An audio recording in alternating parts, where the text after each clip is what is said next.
Monsieur Baïdi, bonsoir. Oui, bonsoir. Depuis quelques jours, il y a un élément sonore qui vous est attribué. Et dans cet élément sonore, vous avez tenu des propos allant un peu ethniques. Dans quelles circonstances vous avez rencontré ces personnes d'une organisation qu'on appelle Baderakai? D'abord,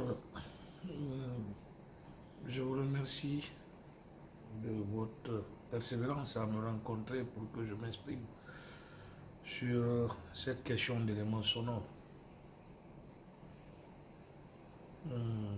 Je regrette vraiment que ça ait pris une proportion diversement interprétée. Ce qui me fait le plus mal, c'est quand les gens me prêtent, surtout des gens avec qui tu as fait du chemin quand tu étais dans l'opposition, de quelqu'un d'ethno, sans comprendre le contexte dans lequel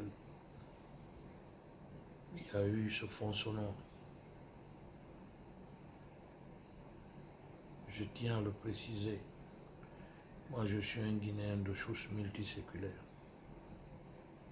Je ne peux pas être un ethno. Je ne peux pas être un anti-peul. Je ne peux pas non plus me mettre contre une ethnie. Ce n'est ni dans mon éducation, ni dans ma philosophie politique, ni dans ma vision de la Guinée que je veux voir et que je veux vraiment laisser à mes enfants. Car cela ne tienne. Je ne rentre pas dans ces détails parce que je suis en harmonie avec ma conscience quant au respect que j'ai avec la considération que j'ai pour toutes les ethnies de la Guinée. Et le fait que je suis très jaloux de l'unité nationale et que je suis un fervent défenseur de la démocratie dans la paix et la quiétude. Maintenant, ceux qui veulent profiter de cette situation pour régler des comptes à leur guise, mais moi, Baïdi Haribo, je ne rentrerai pas dans leur jeu. Qu'à cela ne tienne, je tiens à préciser que, et je le confirme, que j'ai été effectivement approché par un mouvement des ressortissants de la Basse-Côte qui est ma communauté, qu'on appelle les Baderaké, qui sont venus nous exposer leur point de vue sur la situation actuelle du pays et qui, après avoir expliqué de long en large leur inquiétude par rapport à la situation actuelle, ils nous ont dit que leur souhait c'était de nous voir démissionner et que le Harpoulard a démarché ses cadres et que Yero Baldé, qui a démissionné, a suivi, et que nous aussi on devrait avoir du respect pour nos sages et nos parents, n'est-ce pas, pour essayer de nous démarquer du président Alpha Condé. J'étais fortement étonné et surpris de leur déclaration, mais sans passer par des tournures, parce que moi je suis très franc dans mes déclarations.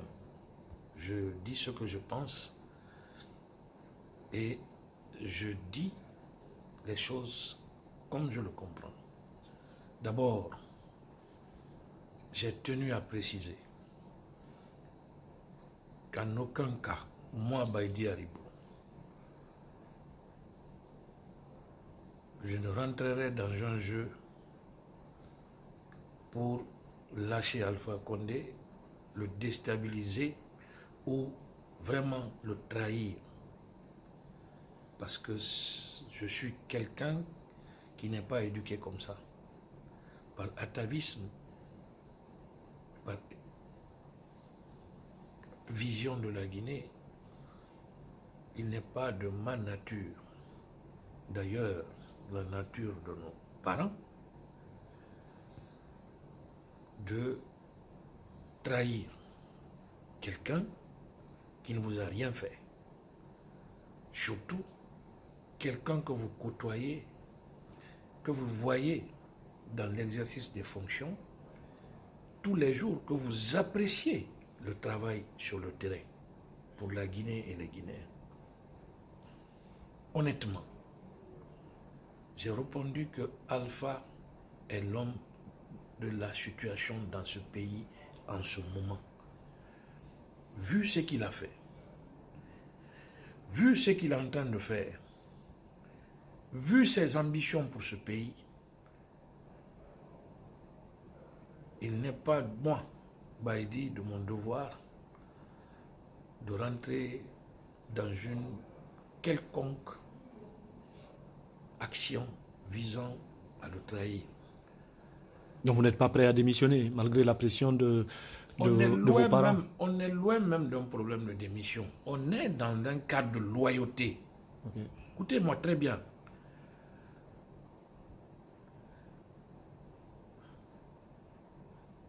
Dans la vie, un homme doit être conséquent avec lui-même. Quoi qu'il adviendra, je resterai loyal à Alpha Condé jusqu'au bout.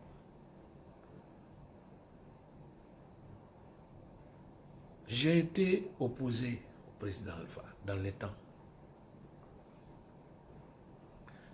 J'ai été fondateur de l'opposition républicaine dans les temps.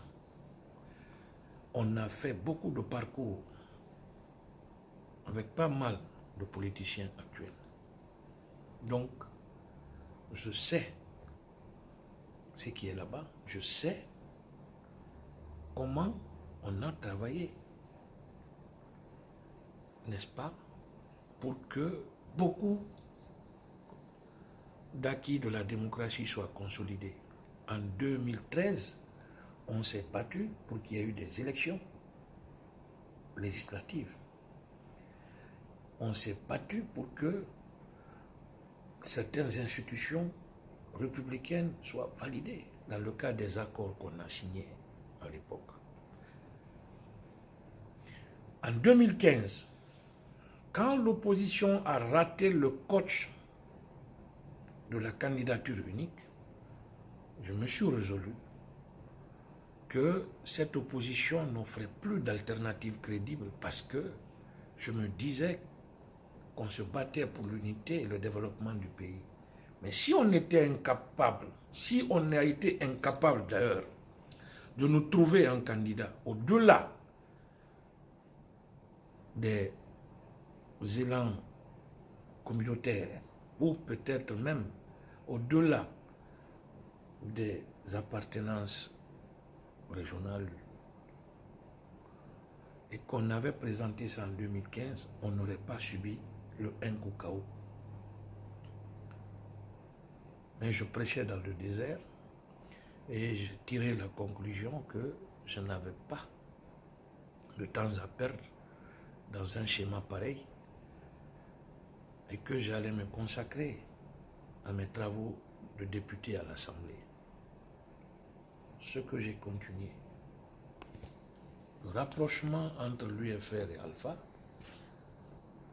et le RPG a amené le président à me confier une responsabilité à la Banque centrale, qui est ma maison mère, parce que je suis de la Banque centrale depuis que j'ai fini mes études en 92. J'ai commencé là-bas en 93, avant même de rentrer en politique. c'est de la Banque centrale que j'ai été ministre, directeur général du fonds, directeur général de la Caisse de sécurité sociale. Donc retourner là-bas, me consacrer maintenant à mes fonctions traditionnelles, était pour moi vraiment un challenge à relever. Revenons sur cette rencontre. Maintenant, Nous avons eu un entretien avec la coordinatrice de ce mouvement oui, qui a dit que, je veux revenir. voilà, qui a dit que Je il veux pourrait y revenir. avoir des sanctions. Voilà. Ah non, et tout. écoutez, je te dis ce qui s'est passé. Alors, effectivement, quand mes parents m'ont rencontré, j'ai eu à leur conseiller qu'aujourd'hui, il ne s'agit pas de faire démissionner les cadres qui peuvent apporter, n'est-ce pas, un bien à notre communauté ou peut-être même soulager les maux dont souffre la Guinée aujourd'hui. L'heure n'est pas à la démission et à la division. Pour moi, l'heure est à l'unité, l'heure est au rassemblement. Et que pour ça, je pense que dans ma vision des choses, Alpha était l'homme de la situation, jusqu'à preuve de contraire. Et que moi, Baïdi Haribo, pour ces raisons, je serai loyal derrière lui et je le soutiendrai jusqu'au bout. Et dans ce extrait sonore, on a également entendu le nom du Premier ministre Kassori Fofana. Oui, mais ça c'est arrivé par peut-être inadvertance, c'est-à-dire je voulais expliquer que aujourd'hui, quoi qu'on dise dans ces pays, avec notre communauté, Alpha a respecté ses engagements, puisque moi j'ai trouvé cette situation. Il semble que, et certainement des explications ont été données par beaucoup de gens qui sont de la communauté, comme quoi l'apport de la Basse-Guinée, n'est-ce pas, je m'excuse vraiment de parler dans ce sens parce qu'il faut que je dise les choses clairement. Sinon, je ne suis pas quelqu'un qui exprime les problèmes politiques par rapport à une région ou à une ethnie. Vous comprenez? L'apport de la Basse-Guinée pour la réélection d'Alpha a amené, n'est-ce pas, le président Alpha Condé à conclure des engagements avec tous ceux qui ont vraiment participé à son élection en 2010 et dans la répartition, et comment dirais-je, des postes à la tête des institutions, cadrait parfaitement avec sa vision d'équilibrisme ethnique ou représentation régionale, et que la Basse-Guinée devrait occuper les postes de Premier ministre, n'est-ce pas, la forêt, l'Assemblée.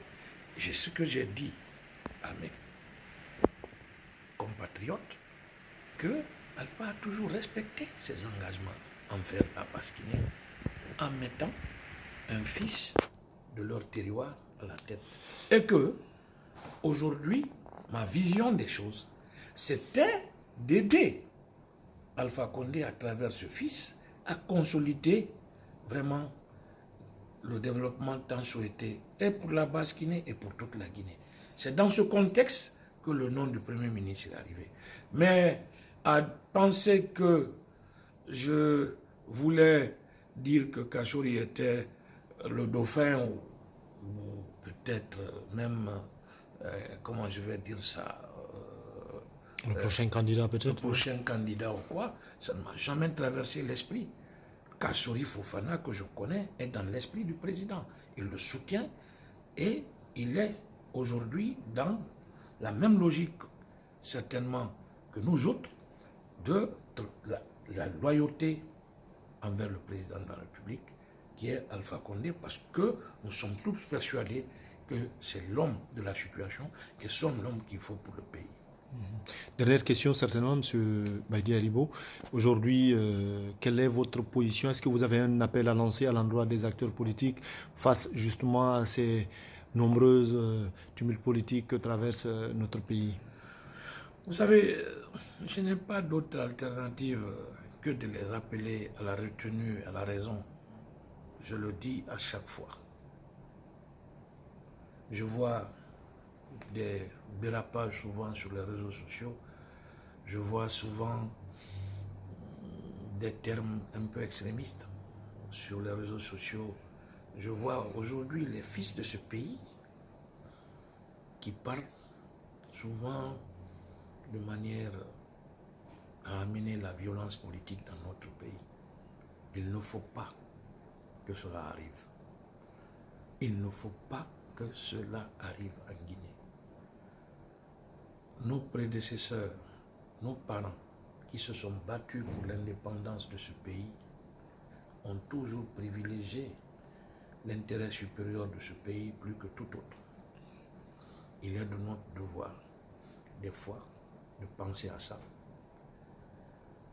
C'est vrai, chaque représentant d'une entité politique aujourd'hui a des intérêts. C'est vrai que souvent, chacun veut faire triompher sa position. Que cela ne tienne. Cela ne peut pas être plus que l'unité du pays et la stabilité. Il faut qu'on refuse que ce pays bascule par la faute des extrémistes et des gens haineux qui ne comprennent pas de quoi est fait le maillon d'unité de notre pays. Je m'adresse à eux. Ils ont des enfants, ils ont des parents. Mieux, s'il y a un problème dans ce pays, les riches et les chefs peuvent avoir là où partir, puisqu'ils ont des relations et des raisons. Mais les pauvres qui sont sans parti, n'est-ce pas? Les indigents qui cherchent leur quotidien, ils n'ont qu'à penser à ceci, parce que c'est la majorité du peuple de Guinée. Ça. Une balle de fusil ne fait pas de distinction entre un Guinéen appartenant à l'opposition ou celui de la mouvance. Une violence politique par quelconque fait a plus d'incidence sur les innocents et ceux qui n'ont rien à voir dans cette lutte partisane que aujourd'hui la Guinée pourra éviter. Donc c'est surtout la paix et l'unité. Okay. Je souhaite pour ce pays, surtout encore une fois,